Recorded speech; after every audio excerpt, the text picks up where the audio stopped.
Hello, you. I stole that from my friend Graham, and from this fellow right there, from the the Alex McQueen voiced master. Anyway, we're here. This is Geeks Assembled, and thanks Lee for joining me. We're reviewing the Masterful audio adventure. It's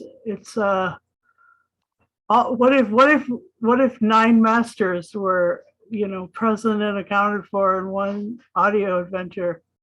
That's what we got going on here. We got everybody from the Unbound Master to the Eric Roberts Master to uh, the Crispy Master right over there. See, right over here, and then we have this new one right there, and Colshaw voicing the Inley Master. Anyway, fantastic. It's got lots of story in this, and it almost looks like the Masters won. So yeah, we'll just start off here. A big party is going to happen to this podcast, and yeah. So I just wanted to know what Lee thought of Masterful, please. Well, this is my second listening to this one. I bought this last year. Was it last year? Yeah, it was last year around December. Was it? Early last year then. Yeah. So this is second listening. I wasn't keen on it first time around. I thought, right, I'll listen to it again because we're doing this. And I'm not keen on it still. The acting, brilliant. The masters, brilliant.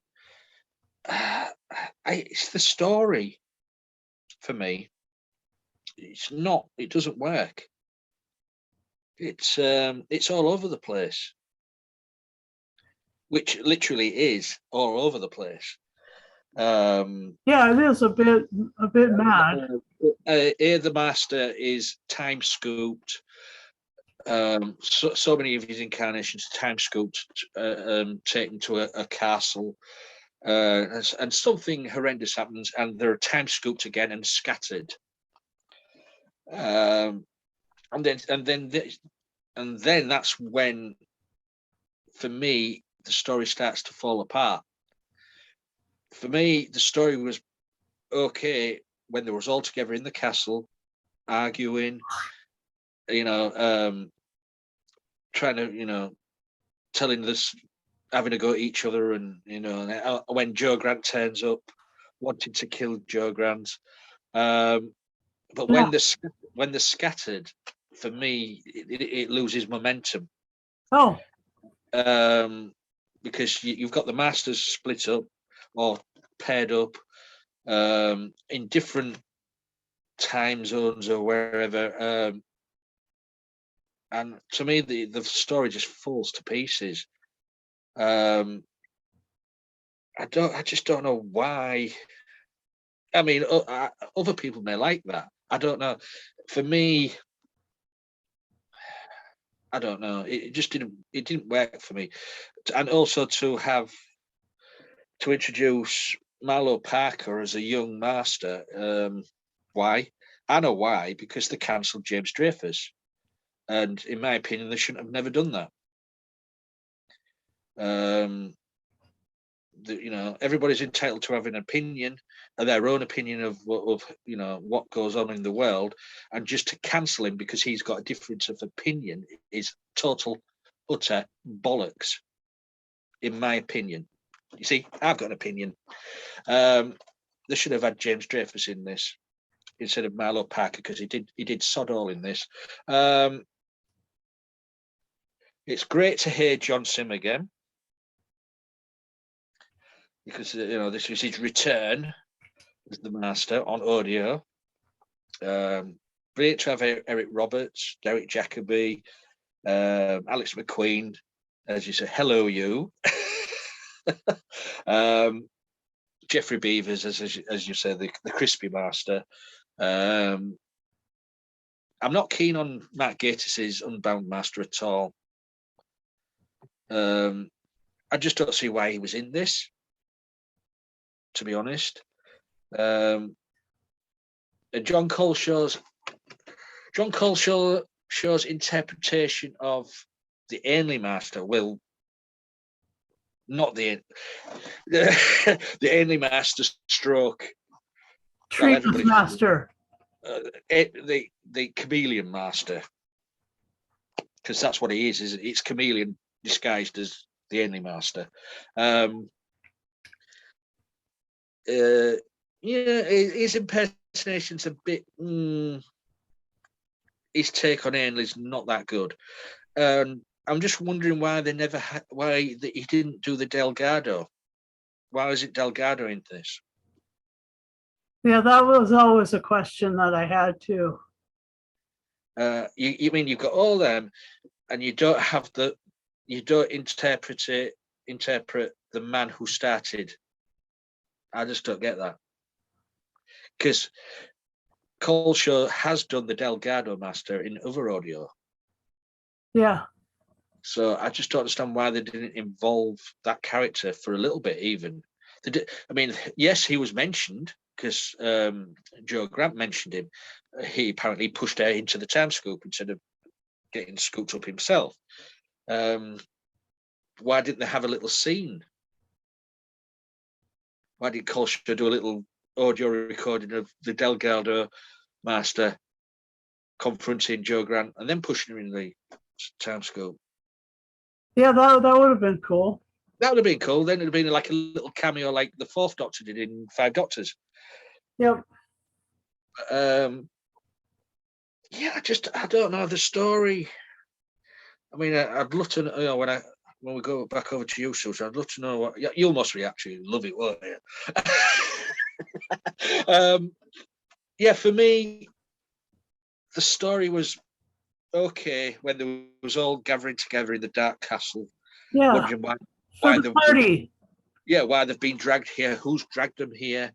And then, of course, Missy turns up in disguise and causes havoc. And then it sort of loses it when they're all scattered. Because there's too many stories going on. Yeah. Unrelated stories, in my opinion. Yeah, it was kind of not all tied together except for with the time scoop. Yeah, but it's great to hear all these actors together.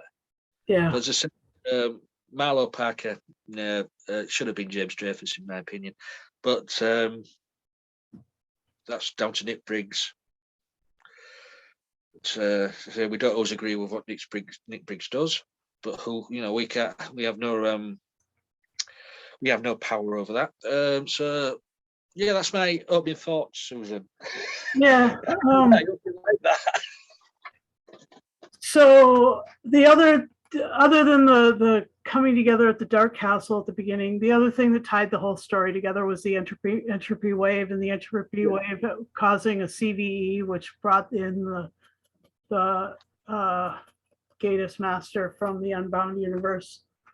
And and the other thing that was really astonishing about this was the arrival of the Lumiat, the Master's. Which she appeared in an other audio. Yeah. Was it a Missy audio, I think? Yeah, exactly. Yeah.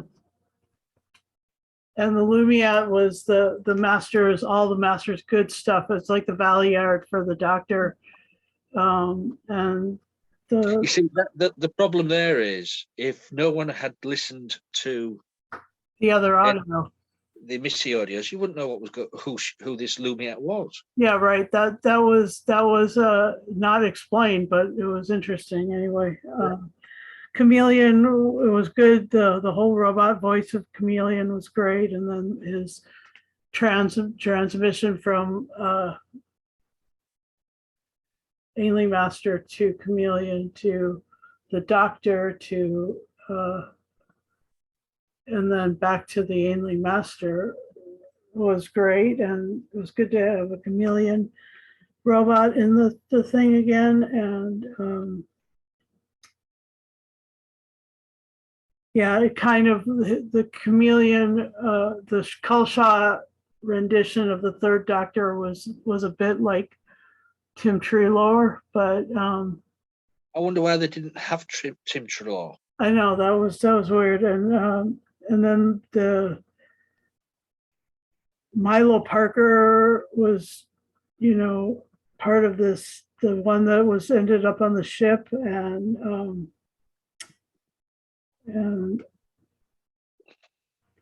the piercing of the hull was funny because I thought of you, Lee, in Hull. I'm gonna get a little of this every once in a while from me because yeah, that's just funny, and let's see, then there was the breakfast with Kitty with Beavers, and basically Jeremy being the Beavers master, Yeah. With a perception filter in front of him, like looking all like hot to her, and so she really loves him, and then his friend Brian shows up, Brian being the Eric Roberts master, being actually, what was his name? The Roberts master was Dave. Brian. What was it? Well, what from the TV movie? From the movie? I think it was Brian, wasn't it? Oh, okay. Yeah. I don't know. I have to check on that. I don't remember the name anyway. Getting old in my old age. Anyway, that was great. It was great fun with Beaver's master. He was very flirtatious, very camp, and that was great. And let's see, then the McQueen one at the Union of the Red Death, and like.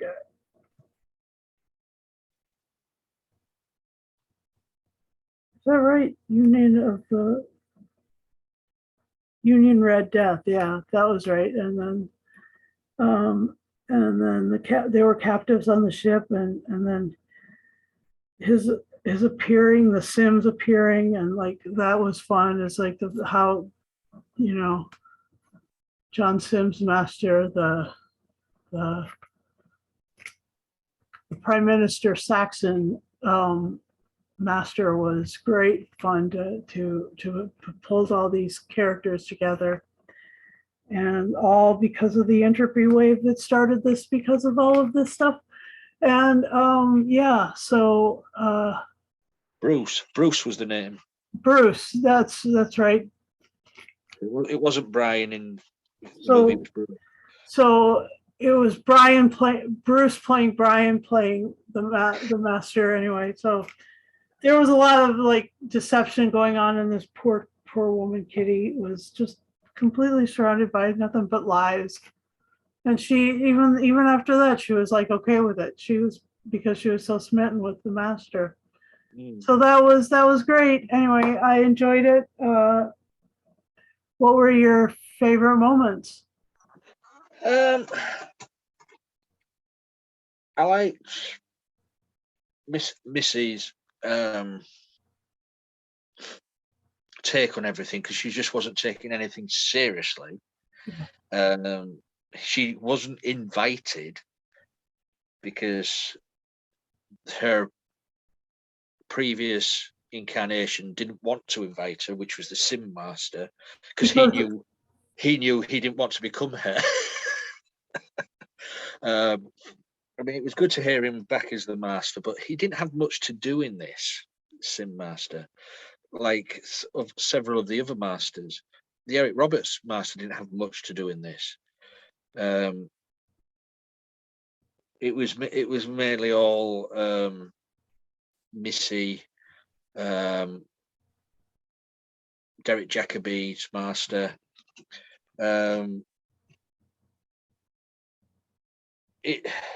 It's a difficult one, this, because there's certain elements in it I like in the story, and then there's certain elements I don't like. I mean, going back to the Unbound Master, why was he there? Because of the CVE. But he didn't. There was nothing. There was nothing there to engage, carry the story along. No. Okay, I see your point. It was just shoehorned in, and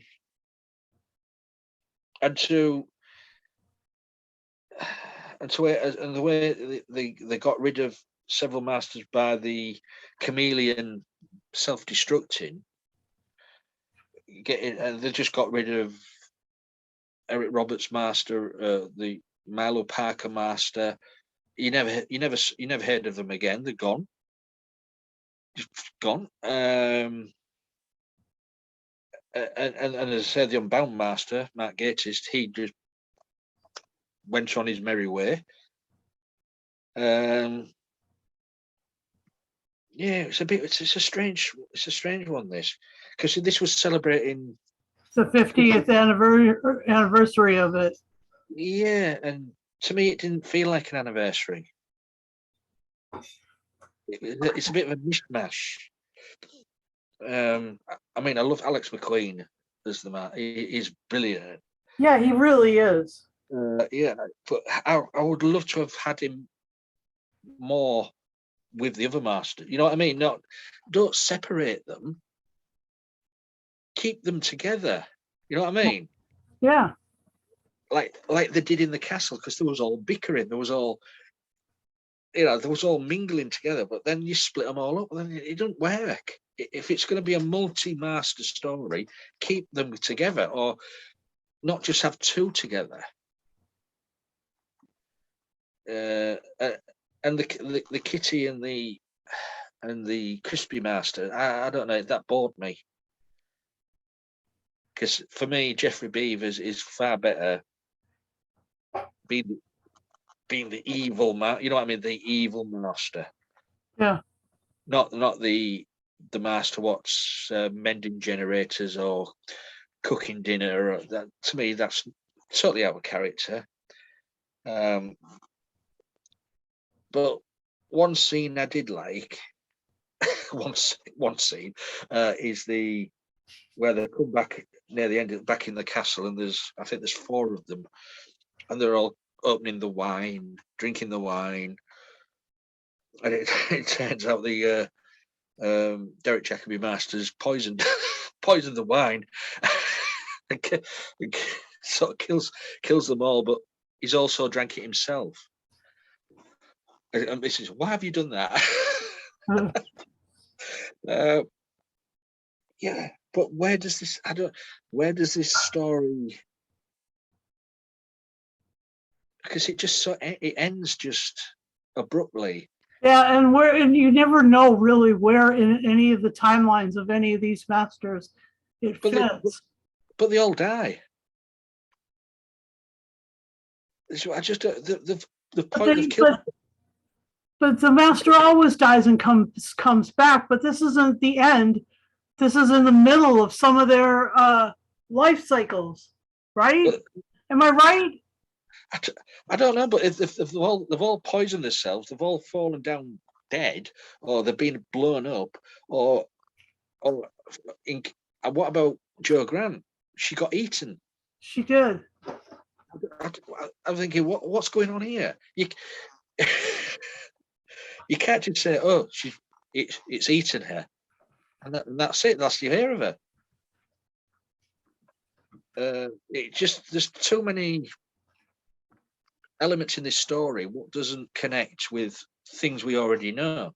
Yeah, it could be considered highly apocryphal. Yeah. I mean, it's enjoyable to listen to hear these actors portray the characters what you like. Yeah. For me, the story just falls apart, and it's not engaging. Which is a pity, because for a 50th anniversary celebrating the character, I was a bit disappointed. And I mean, maybe I'm the only one, but there might be other people out there what feel the same. I don't know. And it is a shame that they didn't do something with the Delgado interpretation, as I said earlier. They should have done. Yeah, that would have made more sense actually. Yeah. I don't know. Well, Yeah, that's my take on it anyway. What about you, Susan? Yeah, I really liked it. I liked the I liked it. But I wasn't actually in it to have it, make a lot of sense, because it was a bit like light at the end, like a lot of broken pieces trying to sew them together. But Light at the end was more coherent. yeah, because of the unity of the place and the return to that. The only thing that really kept us together was the entropy wave, and I liked that. I saw it as like the opposite of the Nexus wave that happens in Star Trek. Yeah, that's where that lied, or that created a space for it. And yeah, so I mean, the story was pretty simple. I mean, it really was. It wasn't too timey-wimey. And so I don't really know that it was that bad or whatever. Anyway, yeah. So my favorite moments were the entropy wave and them dealing with that, and the breakfast at Kitty's place, or supper at Kitty's place, because I liked all that, self-evaluating and stuff like that was going on outside, and when they were sitting on the lake or whatever. So that was interesting. And but it doesn't have to make sense for me to enjoy it,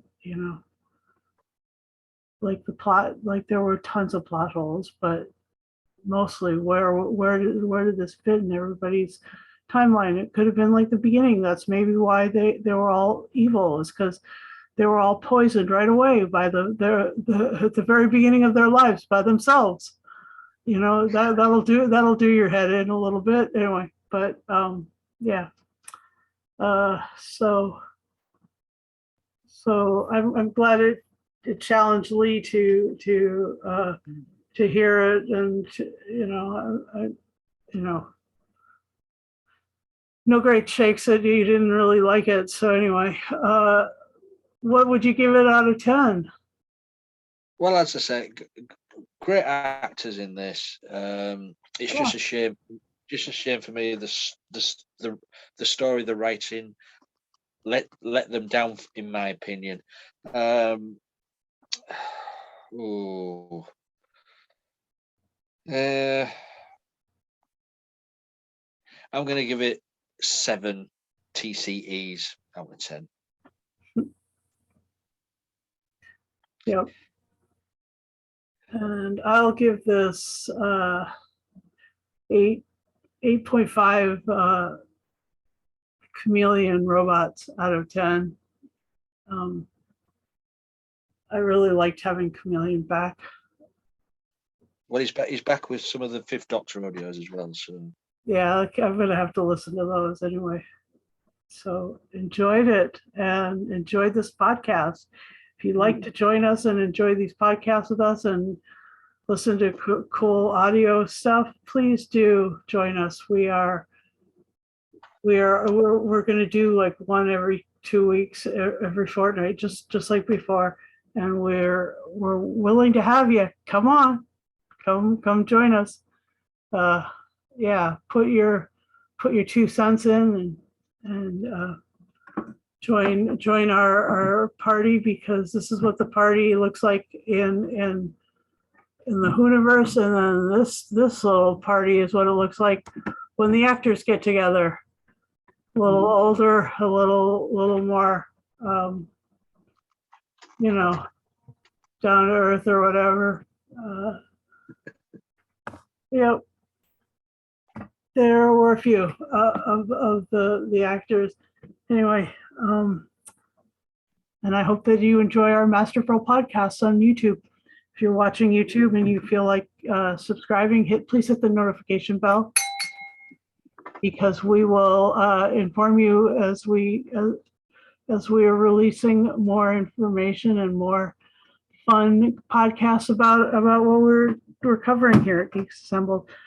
Join our social media. We've got Twitter, Tumblr, Facebook group, and the Facebook group is where you'll know what we're doing every week, and it'll give you a chance to connect with Lee and me if you add us. Yeah. Or if you just follow us on Twitter and feel like jumping into our DMs, give us a shout out, and we'll let you know when we're doing a next cast. And all we ask is that you're 18 or over and you've got a camera and you're willing to look at it maybe once a podcast, and then you've got a microphone so we can hear what you have to say.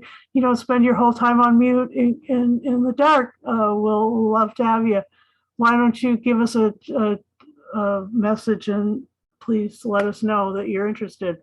We will we'll involve you. And also, please do, please do support Big Finish, buy their stuff once in a while. And also, thanks for being amazing people and enjoying our shows. And don't bully each other. Don't try and steal each other and poison each other. It's not a good idea.